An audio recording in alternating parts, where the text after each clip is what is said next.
Meus amigos e minhas amigas, o ministro do Supremo Tribunal Federal de Justiça, Luiz Fux,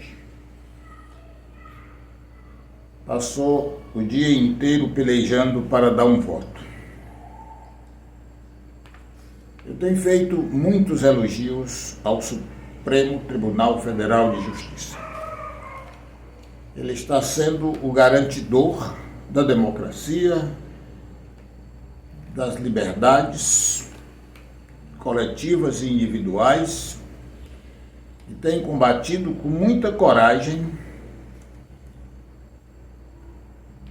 todos os crimes que vêm acontecendo no nosso Brasil, em virtude dessa direita ordinária, oportunista e corrupta, que há mais ou menos 500 anos rouba o nosso país. Primeiro escravizaram o povo brasileiro, além de matar os índios.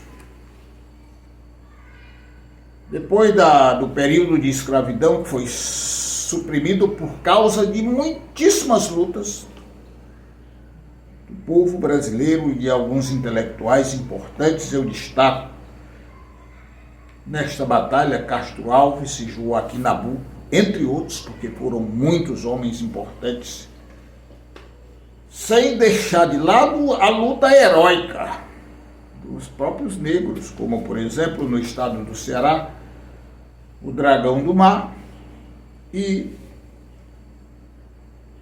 no Nordeste, o Zumbi dos Palmares. Se bem que o Ceará também é Nordeste. Mas destaco o nome desses dois como personagens negros e que lutaram contra a infame escravidão posta no Brasil pela classe rica, pela direita miserável, exploradora dos seres humanos. Depois vieram as ditaduras, e foram várias ditaduras. A última que conhecemos foi a de 1964, começando no dia 1º de abril deste ano e terminando em 1985. Quantas mortes, quantas prisões e quantas pessoas desaparecidas até hoje.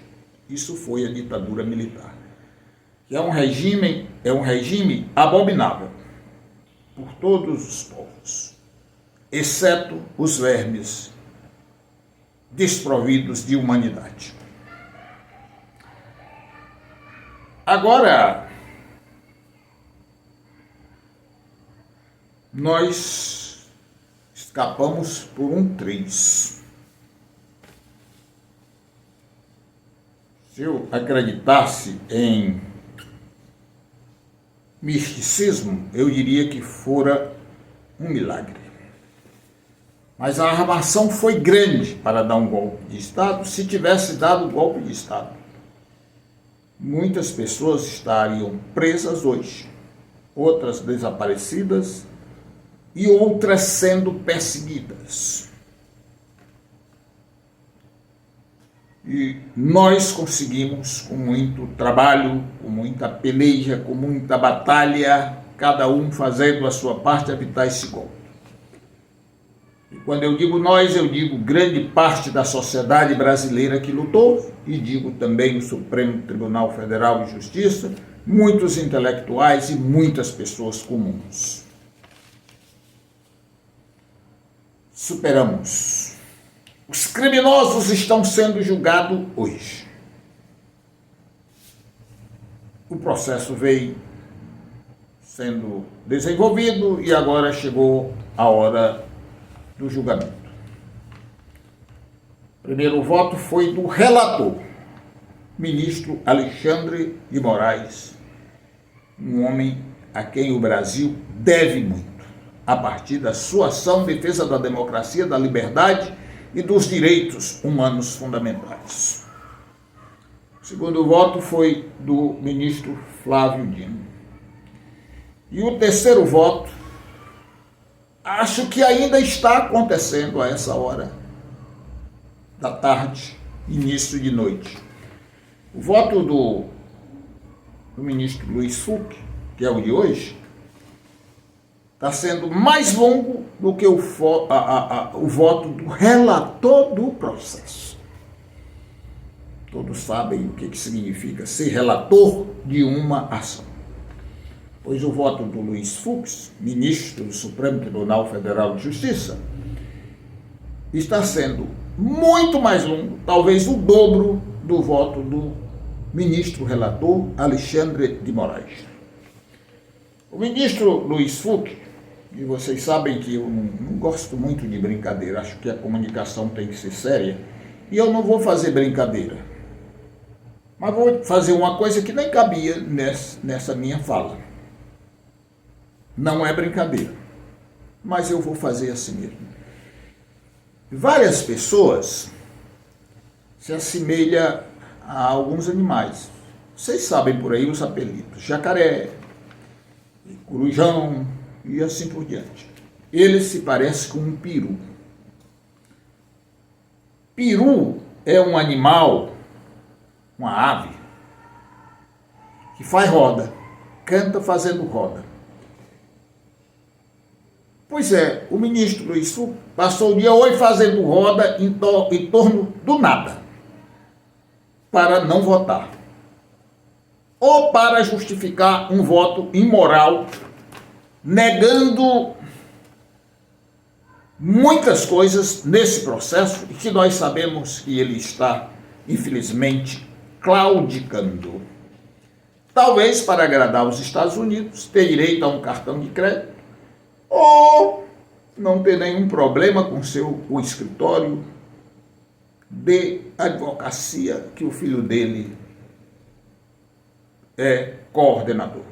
E que, inclusive, se tem informação de que tem sede nos Estados Unidos, ou coisa igual.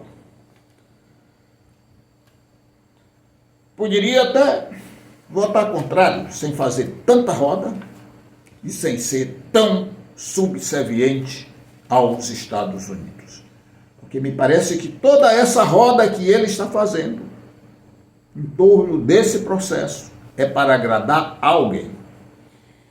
Preste muito bem atenção, meus amigos e minhas amigas.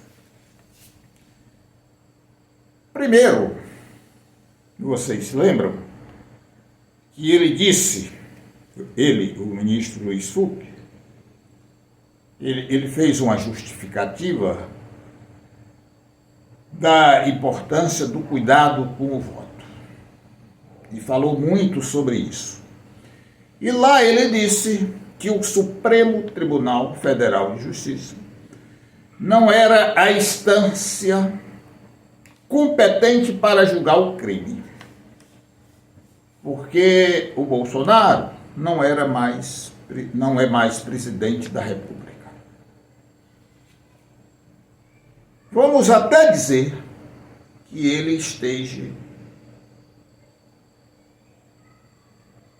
correto nisso,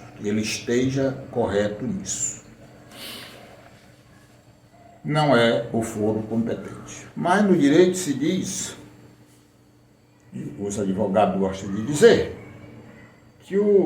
que abunda não prejudica. E ele justifica que essa defesa, esse julgamento deveria ser feito na primeira instância. E reclama também de que não é bom que seja feito, além de não ser bom, que o processo esteja no Supremo Tribunal Federal de Justiça, e ainda assim pela primeira turma. Porque, segundo ele, o argumento vazio dele, os outros ministros do Supremo Tribunal Federal de Justiça não puderam votar no processo, ou sobre o processo. Mas quer que seja na primeira instância, que aí Não era nem a primeira turma, era um juiz que ia julgar o processo. Vocês estão vendo aí a incoerência? Ele alega que aqui são apenas 5 juízes, em vez de ser o plenário do STF. Mas o processo deveria ser lá na primeira instância, para um juiz cuidar do processo. Tá bom para vocês? Isso daí? Um absurdo é essa defesa e essa comparação que ele faz. Vamos em frente. Eu já disse para vocês que pode até ser que ele tenha alguma razão de dizer que o processo não deveria ser julgado no Supremo Tribunal Federal de Justiça. Mas isso não vem ao caso. Porque, como eu disse, o que abunda não prejudica. Depois ele diz, e passa aí umas 3 horas para dizer, que o termo formação de quadrilha não está correto, e justifica porque não está correto. E a principal justificativa dele é que a formação de quadrilha tem que ser um processo permanente, ininterrupto. Ou seja, tem ali um grupo formado para roubar permanentemente ou para matar permanentemente. Mas um fato isolado não seria, grosso modo falando, uma formação de quadrilha. Pois eu vou aqui, ministro Luiz Fux, ler uma pequena relação, que é um resumo feito por mim, sobre a quantidade de atos criminosos coordenado pelo chefe da quadrilha, Jair Bolsonaro, o verme ignorante, e seus seguidores. E comparsas, porque a palavra mais certa é comparsa. Vejam, começando aqui pelo primeiro, eu vou ordenando. Uma ordem aleatória que eu fiz aqui num pedaço de papel. As ações da quadrilha. Violentas manifestações durante a Copa do Mundo no Brasil. Destruição de loja, queimando carro, ameaçando a polícia militar, e inclusive batendo na polícia militar, que ia para o meio da rua, tentar ver se controlava as monstruosas manifestações daquele período. Todo mundo viu. Isso era um ato para desestabilizar o Brasil, um ato criminoso. Eles seguiram fazendo tudo isso, espalhando mentiras, monstruosas mentiras, espalhadas por robôs. E conseguiram derrubar a presidenta Dilma Rousseff, o chefe da quadrilha Jair Bolsonaro. Era deputado federal na época, na hora de votar, ele disse: eu aqui voto em nome do meu líder, Brilhante Ostra, um assassino criminoso, responsável por centenas de mortes, torturador. E ele inclusive diz, terror da Dilma Rousseff, porque ele torturou a presidenta, a jovem estudante Dilma Rousseff.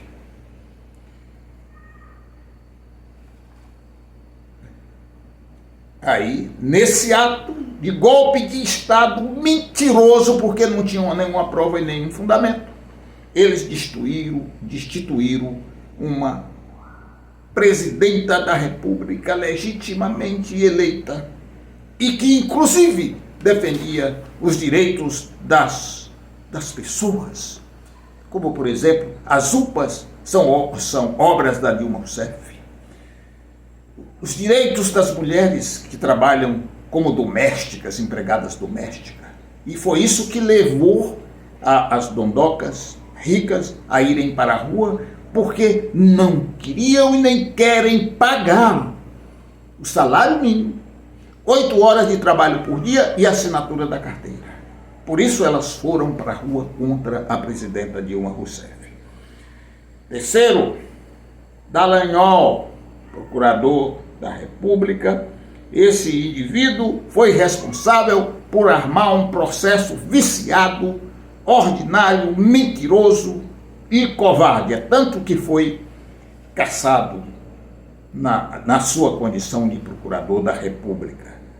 Terceiro, Sérgio Moro armou uma arapuca jurídica, foi desmoralizado no próprio Supremo Tribunal Federal de Justiça, em que o senhor Luiz Fux faz parte. E toda a sociedade sabe que o Sérgio Moro combinou, porque tem provas, inclusive gravadas, todas gravadas, e foi mostrada pelo Supremo Tribunal Federal de Justiça.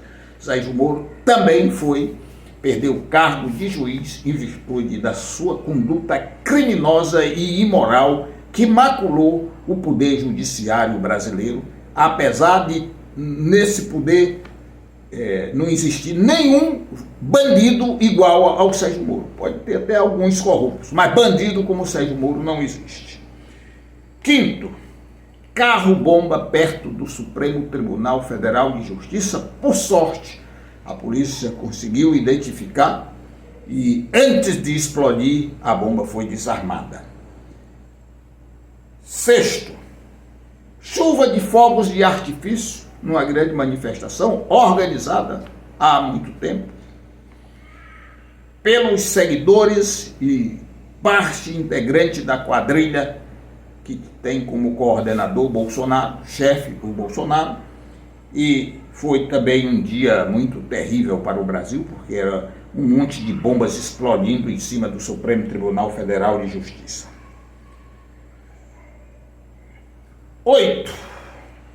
7. Ameaça de morte contra ministros do Supremo Tribunal Federal de Justiça.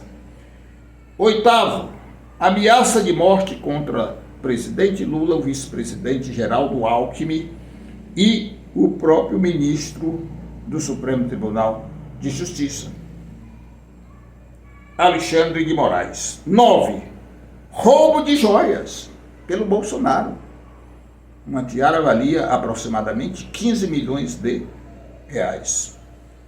Foi interceptada na alfândega e ele não conseguiu fazer esse roubo. Essa quadrilha também roubava, não somente ameaçava autoridades, não somente criava problema no processo eleitoral, mas roubava joias. E mais, um membro do Exército, Mauro Cid, levava as joias para os Estados Unidos, e lá o pai dele, que é general do Exército, vendia joias, ele botava o dinheiro numa mochila, trazia de volta para o Bolsonaro. Ele mesmo disse isso. 10. Superfaturamento de vacinas contra a Covid-19. O nosso povo morrendo e o Bolsonaro e seus ajudantes de ordem tentando comprar uma vacina superfaturada, $1 a mais por cada dose. Levando-se em conta que o Brasil tem 200 milhões de habitantes, seria 200 milhões de doses, só para vacinar uma vez, porque foram vacinados 3 vezes, no caso daria 600 milhões, seria 600 milhões de dólares que essa quadrilha embolsaria, se não fosse um simples funcionário que descobriu e denunciou, e isso foi objeto de uma CPI. Todos conhecem o teor desse caso. Carla Zambelli, integrante da quadrilha, está presa na Itália. Correu atrás de um homem brasileiro e de arma na mão para matar o brasileiro. A quadrilha matava também. 12. Acampamento nas portas dos quartéis. Não abriam mão de sair de lá. Alguém estava dando dinheiro para essas pessoas ficarem lá, para garantir alimentação, higiene, remédio e tantas outras coisas. água e etc, e etc. O que que essa gente estava fazendo nas portas dos quartéis depois da eleição? A eleição aconteceu em outubro, o segundo turno. Já era 8 de janeiro e eles estavam lá com a conivência do Exército Brasileiro. 13. Quebra-quebra nos prédios públicos no dia 8 de janeiro. Absurdamente violento. Até a polícia militar que estava lá foi sufocada terrivelmente e não pôde impedir que aquela monstruosidade acontecesse. A quadrilha organizada pelo seu chefe, o rei Jair Bolsonaro. 14. Fechamento das estradas. E vejam aqui que eu não estou numa sequência bem ordenada. Eu só estou aqui numa lista que faz citações. Isso aqui já foi nas eleições, no dia das eleições, das estradas. Ordem que vinha de cima para a Polícia Federal fechar as estradas e não permitir que os eleitores votassem naquelas regiões onde o Lula tinha tirado mais votos no primeiro turno. 15. Boatos falsos de que as urnas eletrônicas não eram seguras, mas o Bolsonaro se elegeu durante 28 anos. A maior parte através de urnas eletrônicas e nunca reclamou, nem reclamou quando ele foi eleito a presidente, por essas mesmas urnas. 16. A BIM paralela. Alexandre Ramais, que era o chefe da ABIN, que é a Agência de Inteligência Brasileira,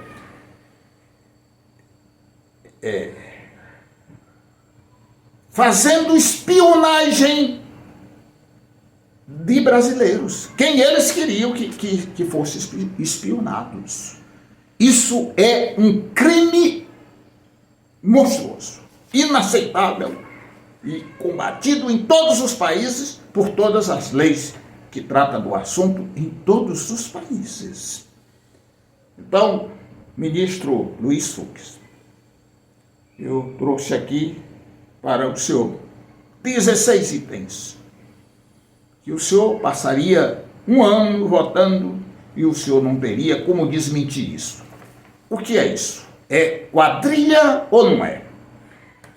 Os fatos são continuados ou não são? Há quantos anos essa gente vem criando problema para o Brasil? E eu citei alguns, e ainda assim esse vídeo até agora já está com 23 minutos. Um resumo dos resumos. De modo que, infelizmente, o senhor está claudicando. E talvez o senhor esteja imaginando que todo mundo é imbecil. E que não compreende que o senhor está julgando em causa própria, para não se responsabilizar em nada em relação a esse processo que garante para nós brasileiros, classe trabalhadora, homens, mulheres, jovens, estudantes, idosos, o nosso direito humano de ter liberdade e garantia de viver em segurança, porque um golpe de Estado, o senhor sabe que depois de ser dado, aí não tem mais regulação, porque quem manda é o ditador. Lei, Constituição, ordenamento jurídico, direitos humanos, nada é num território que tem um golpe, que foi dado um golpe de Estado, nada pode mais do que o ditador. Então, tem aqui uma lista pequena de muitos crimes continuados. Temporalmente falando, é um longo período do que a quadrilha, em que a quadrilha vem agindo. Portanto, não foi um caso isolado. Alguém se juntou ali para matar uma pessoa durante um jogo de futebol, uma torcida se juntou para matar outra, então não é formação de quadrilha, foi um evento ali que ocasionou o problema. Não, aqui, ministro, são muitos, recorrentes, de forma permanente. E se tivesse acontecido o golpe, o senhor sabe o que poderia acontecer? Talvez o senhor estivesse também preso. Talvez o Supremo Tribunal Federal de Justiça tivesse sido fechado, como foi em outros momentos. E nós não teríamos a quem recorrer diante dos crimes monstruosos que essa quadrilha organizada, cujo chefe é o verme ignorante Jair Bolsonaro. Talvez, ministro Luiz Fux, nós estivéssemos vivendo essa quadrilha. E, infelizmente, eu não digo talvez, mas com certeza o senhor está acovardado e está maculando a honra desse Tribunal de Justiça e de muitos brasileiros e brasileiras.